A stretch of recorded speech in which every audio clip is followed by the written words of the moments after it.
One of the joys of the Düsseldorf Boat Show is discovering new boats that we haven't come across before. And behind me here is exactly that.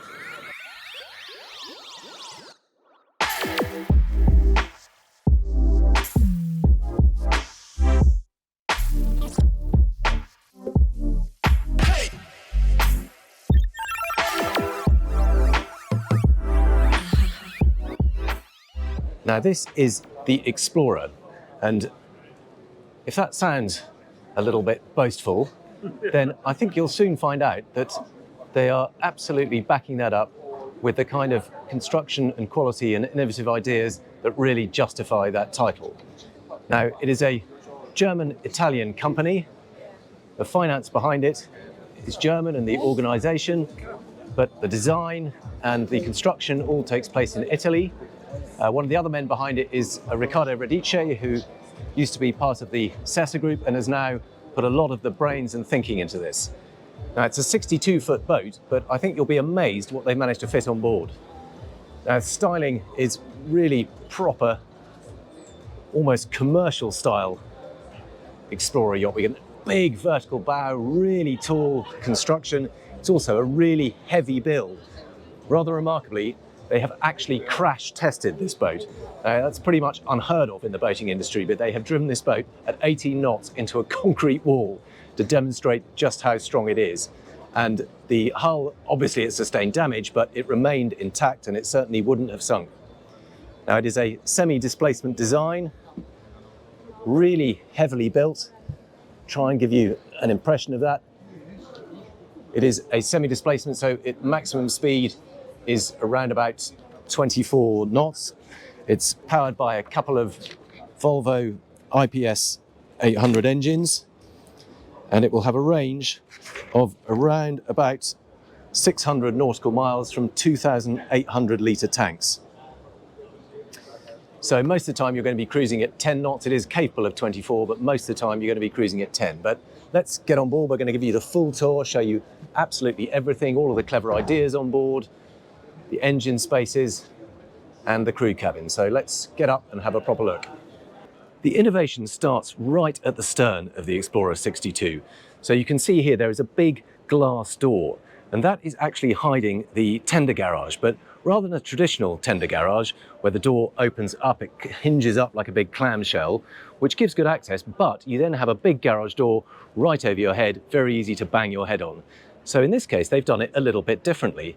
And with the help of my friend here, if you press the button, you can see that that pops out, swings up on big pantograph hinges, and then the door itself is completely out of the way. It's a small touch, but it made amazingly big difference. So now you can get inside there. You've got nothing overhead to bang your head on. You've got full access to the garage. You can get a Williams 395 in there. No, sorry, I think it's a 345 that tucks up in there. In this case, they've got a Lampuga surfboard. You can see it's an electric surfboard and all the kit and the foiling kit, but it's a really clever, simple idea. Thank you. I'll give you a very quick look at the crew cabin because that is quite minimalistic, to say the least. It is just a very small, narrow technical area. Really, most of the time you don't have a crew. It's designed to be owner-driven, but there is a crew cabin here. The bunk itself is actually strapped up, but you can see the bunk comes down and sits on top of this. So most of the time, this is used much more as a washing space. You can see there is a washer-dryer down here. There is a small bathroom or wet room. There's a shower up above here and a loo down here, and access through to the engine room. And we'll give you a quick look in here first. I know we don't normally do the engine room first, but on this occasion I think it's quite apt because this is a serious cruising machine. Now here we can see the two Volvo IPS 800 engines. They're 600 horsepower each. Now they're relatively small because this is a big old boat, but we're not trying to go quickly. It's all about running efficiently at sort of 10, 12 knots. Here you can see the intrusion for the tender garage up here, and they're the twin engines either side. Obviously that limits a bit of space over them, but then there is full standing headroom all around, so plenty of room where it is. And if you don't want the tender garage, you can of course just delete that option and then have a really huge engine room. We've got the generator over on the starboard side. Got all the air conditioning systems here, all the electrics beautifully marked up, so all the breaker switches are there. And then you can see there's a Seakeeper 9 stabilizer in the floor. Now, one of the other interesting things about this is that most people specify either fin stabilizers or a gyro stabilizer and or trim tabs. This boat has all three. The man behind it was insistent that he wanted effectively a house on the water that was every bit as safe and stable as a normal house. So he specified all three of them. The only downside of that is that they tend to work against each other. So they had to develop their own software to make sure that the gyro stabilizer, the fin stabilizer, and the Humphrey trim stabilizing system were all working in unison, and together they make the boat absolutely rock steady. So his idea was to create a house on the water, and that is the feeling you get here. So deliberately kept this very nice open stern platform. You can see a huge amount of deck space. This is what they refer to as the beach club. He doesn't particularly like the idea of beach clubs down by the water. He thinks it's a little bit too close. Up here, you get the protection of being a few feet raised above it, but fantastic views all around. You can obviously spec the furniture as you want. There is access to the engine hatch through here. There's a big hatch there, so it's equally easy to drop down there if you don't want to go through that crew cabin. Now, this is the main dining area. It's a freestanding table, but again, it's all about enjoying the views. So he was absolutely insistent that in a normal table, it's no good because half the guests are sitting facing forward or tucked behind a support and don't get a view. This table, you have views all the way around. In whichever direction you look, you've got glass in the side supports here. You've got absolutely no flybridge supports or pillars getting in the way. You've got views wherever you sit on the table. And again, out through here, glass in these flybridge supports. So everywhere you look, there's a view. Even looking forward through the saloon area, you still get a view out through the windscreen. Over on this side is the wet bar area. This, rather remarkably, is in fact a sink. You can see it's a glass sink. And the idea of that is it's a bit of a multi-purpose use. So you can use it as a traditional sink if you want to wash your hands or plates or whatever it is. You can also fill it with ice and use it as a giant champagne bucket. Or indeed, if you're really into fishing, you can even use it to put your live bait in there or your catch. So a kind of multi-purpose unit. You've got buttons for courtesy lights, cockpit lights, service battery, all in there. One of the other tricks is on the way out, you can turn the whole lot off when you're leaving the yacht at night. If you worry that you've left certain lights on, you can hit that button and it'll turn off all the unnecessary lights and retain only the things you really need, like the fridges and the bilge pumps and so on. There's another part of the wet bar over here. You can see there's a huge fridge drawer there for keeping your drinks cool. And then there is a helm station back here. So when you're backing up to the yacht, particularly in the Mediterranean, you've got full control of those IPS drives, as well as a side power thruster. So again, perfect visibility. You can stand at the side here, look over the stern, look along the side, get a perfect view. And the other thing you notice here is this little black knob here. And you wonder what that is. I'm not going to turn it on because up above me here is actually a shower built into the flybridge overhang. So when you come up from a swim in the sea, you can plant yourself under there and have a lovely freshwater shower. Whilst you're still on the lower deck, you can see there are drains in the deck there, so you can shower away under there, get rid of all the salt water. Rather a lovely idea. Now moving forward, we've got some more cleverness going on here. So this is the saloon. So this, normally on most boats, this is a totally enclosed area. Not so much on this one, but you can enclose it. Because if you look very carefully, here, there is a set of glass doors that slide along. I won't go all the way, just to give you an idea. And exactly the same here, there's another set of glass doors. You can pull those, two. And there's two further doors, so they ultimately, they slide along these tracks here and can completely enclose the whole area. So you really do have the best of both worlds. You can have a totally enclosed saloon when you need it, or you can open it up push them back and have it totally open. So it's pretty much the equivalent of a convertible car, if you like. You've got fully flexibility, you can have it totally open, totally enclosed. Really lovely space in here. We've got low-level sofas, again, trying to maximize the view wherever you are. We've got a bar area over on this side. I think there's just storage in there. There is a high-low television built into this unit here. I won't go all the way, but you can see there's a television emerging out of that. Now, I've had a discussion with the owner of the company, and he says that his preferred solution is actually to have a television built into the deck head here, and that's because when the television lowers, you can swing it round either to face into the inside saloon or reverse it, swing it right round, and then you can watch from the cockpit. If you've got watching a football match or whatever it may be, or a Formula One race, you can watch it whilst you're outside in the cockpit. So coming through further forward, quite unusually, the galley is forward. And again, his reasoning for this is entirely logical. He's very much an owner-driver, and he thinks a lot of other buyers are. Or even if it's a skippered boat, it just means that when you are actually helming the boat, and whoever is preparing lunch, they're in the same place next to each other in a much more kind of sociable environment, a little social hub, if you like. So often it's him and his partner or his wife can cook there, and exactly the same if you have a captain and a stewardess, they can be chatting away while one is driving the boat and the other is preparing lunch. So we can see we've got fridge in there, oven, grill, induction hob, sink, and then this is one of their unique little features. You can see there are two precious stones in there. They're not actually diamonds, but I'm told they are still proper precious stones. I think they're about $800 each, built into that hub. And you can see that the wheel itself spins around it. A little bit gimmicky, but nevertheless, it is quite cool. It's rather a special feature and quite a distinctive logo. Now, full controls, obviously, for controlling the engines, both in terms of the IPS joystick and the throttles. And then you've got the two Raymarine MFDs and a third one here, and this covers all the ship systems. So they're all repeaters, but again, fully bespoke. So you can check out the tanks, for example.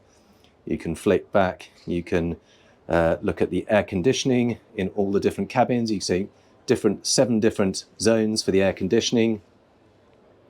Lighting throughout the boat. Again, you can flick through all the different decks, turn on and off all the lights wherever you want them, and of course on your way out when you leave the boat. So really good, slick software to actually integrate with this particular boat.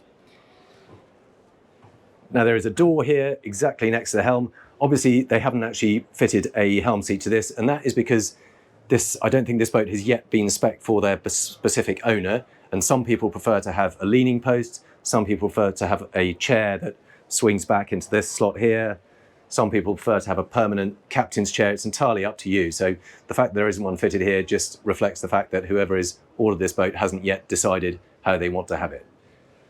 Fantastic views all the way around here. You'll notice there is not a single mullion. This is a wraparound windscreen, vertical windscreen that runs all the way to here. So that's the first mullion. So when you're sat at the helm station, absolutely nothing to get in your way.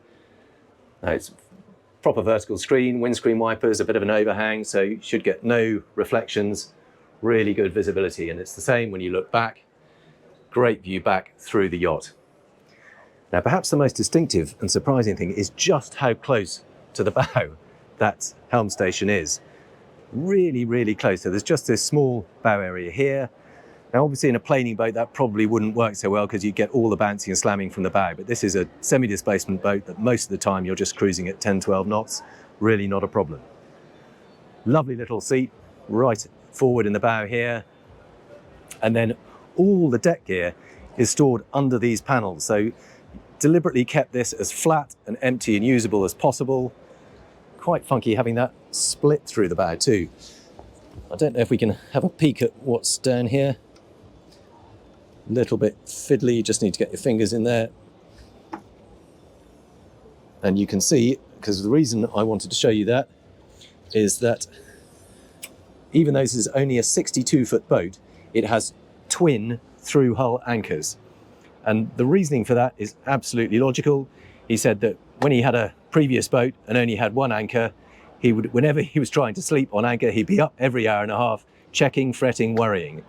Now he says he sleeps like a baby because he's got two full-size anchor out, and even if one's at risk of dragging, he knows confidently that the other one is going to bite, and there's no way they're going to slip with two anchors out. So really solid, practical thinking. And this is very much his point. It sounds a little bit stereotypical, but he says it combines the best of German thinking and practicality with the best of Italian design and flair, if you like.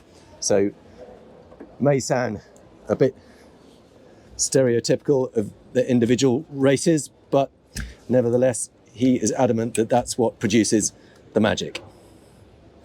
I'm just struggling a little bit to get my fingers under this and make sure it's closed. There we go. Okay, that's locked back down in place.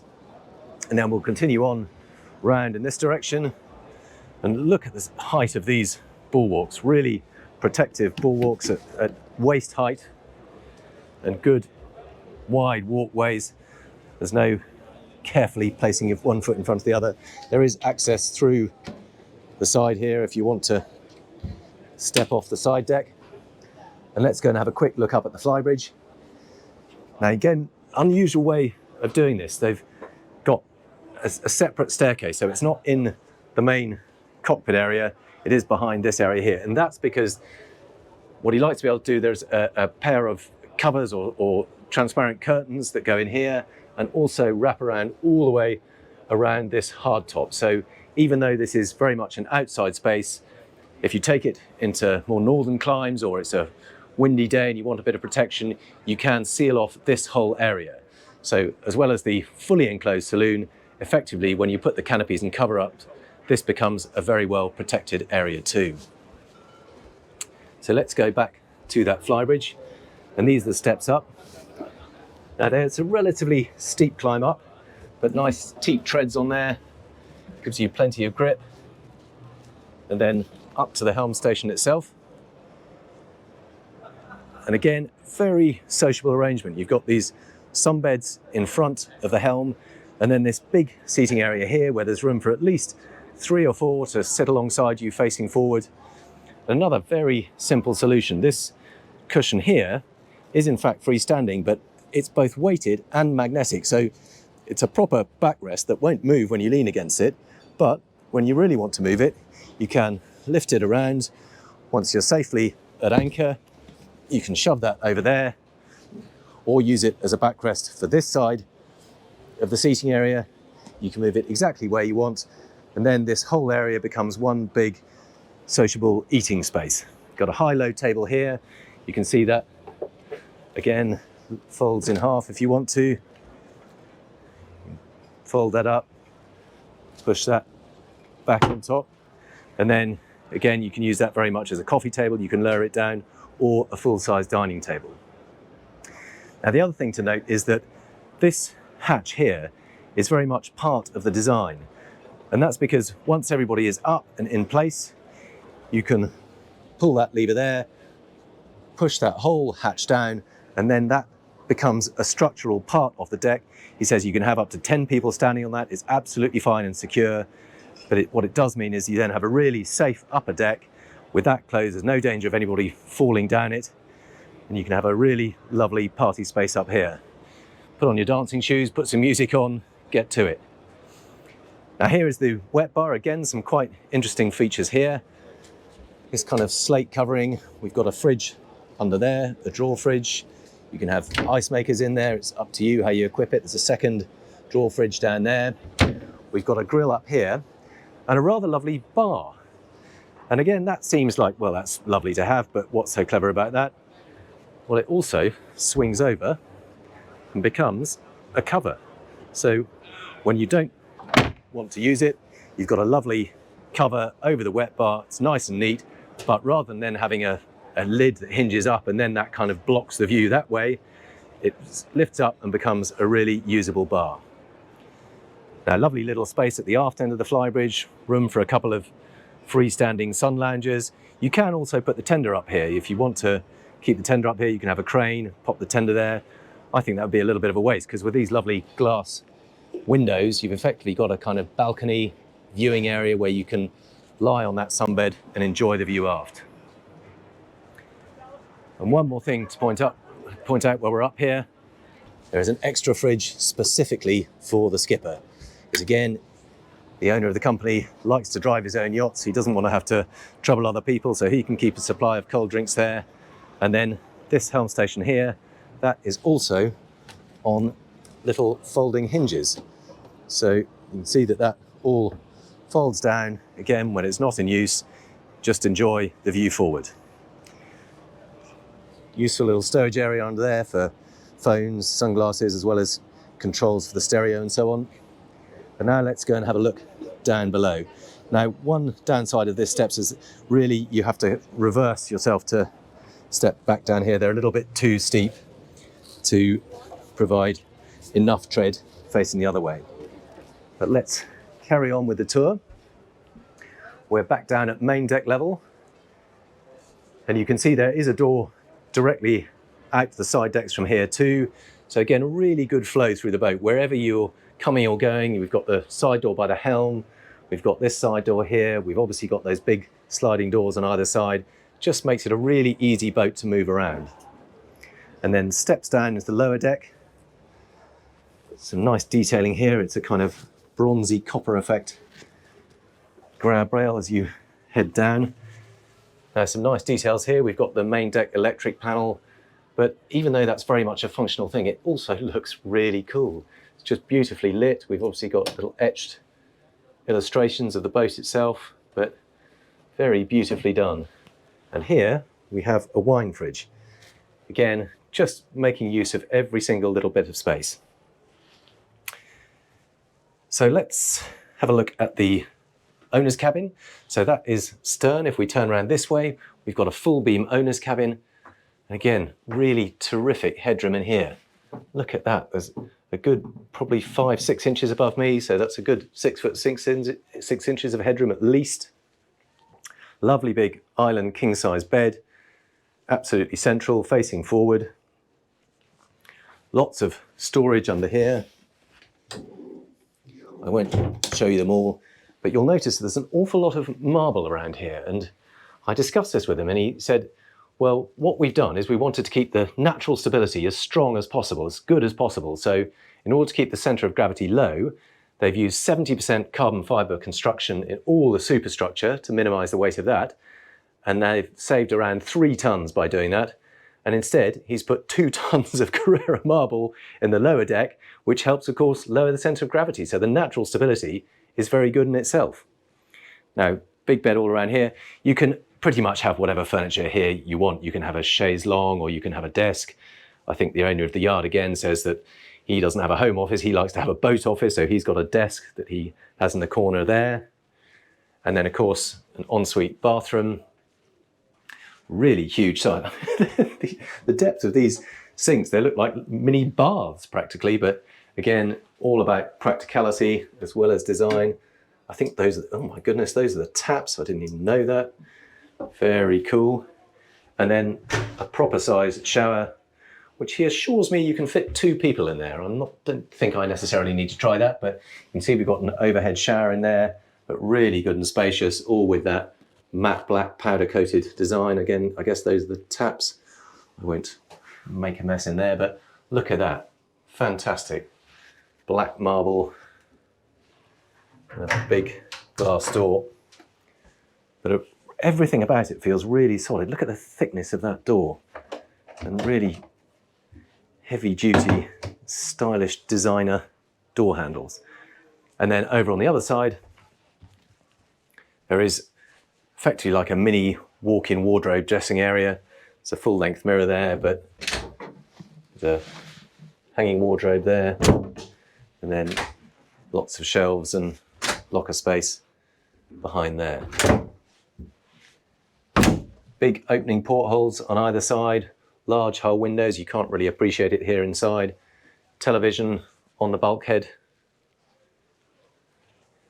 And then moving forward from here, Now this is obviously the corridor leading forward towards the bow, but there's one thing I wanted to point out here, and that is this drawer here. You might need, there we go, it's quite strongly held by a magnet, but really clever. It's just a big linen drawer, which is actually using the space under the bed in the twin guest cabin. So I'll show you that in a second. Again, a bit more cleaning space and so on in there. Nothing has gone to waste. So this is that twin cabin I was talking to you about. And again, for a twin cabin, look at the depth of those mattresses, really, really thick. So he's all about comfort and really trying to live up to that promise of being a floating home from home. So even though this is the twin, they are decent size length, width, and a really big, deep mattress. Lots of standing headroom in here, exactly the same. At least 6'6", 6'7" inches. More cupboard space everywhere you look.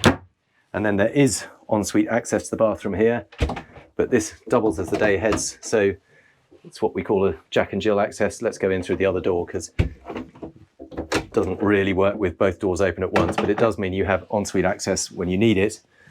But then this is also the day heads effectively. And again, even though this is the third bathroom, there is still really good space in here, and particularly in the shower. Really good sized shower. Toilet obviously under that lid there. And then forward into the VIP cabin. Again, really big bed. There is storage under that mattress. Now we're well forward here, so although the cabin tapers, the bed doesn't. It's a proper full-size square bed. And again, just for things like making sure that when you buy sheets or duvets, you don't have to have specially shaped sheets. It's just a standard bed size. Big opening hull windows, lots of storage all around. More storage. And again, big bathroom with that same strikingly veined black marble, plenty of headroom, toilet under the seat there. Another big sink with those very stylish taps. And then one more cabin to show you, which affectionately known as the Harry Potter cabin, because that's right, it is under the stairs. And admittedly, it does feel a little bit like a Harry Potter sleeping space. It's not large, but nevertheless, it does give you one extra space. And whether that's used for crew space or an extra child or an extra friend, the owner said he actually spent 14 days sleeping in here just to prove it was possible. And the bed itself, it's actually perfectly decent single-sized bed. You have got natural light, an opening window, you have got air conditioning. So even though you are effectively sleeping in the broom cupboard, as this vacuum cleaner actually demonstrates, it is nevertheless a fourth cabin on a 62-foot boat in addition to the crew cabin. So let's make our way back up.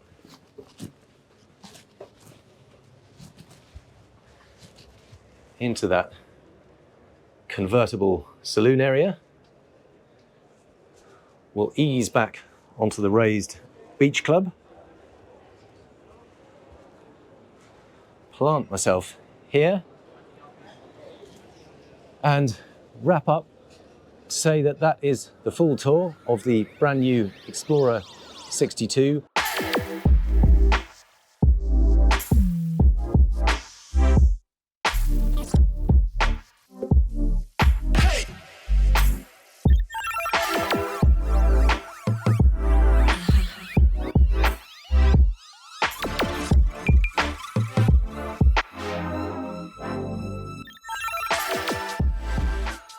I think this is a really, really interesting boat. I have to say, I'm a little bit surprised. A lot of the time with these smaller independent companies, you think, well, it's a clever idea or fancy styling, but I'm not sure about the actual practicality and the detail and the build quality of it. This, if anything, it's the other way around. It's almost like they started with the practicality and then created something really stylish around it. So please do let me know what you think of the boat in the comments beneath. I really look forward to seeing this one, and thank you very much for watching.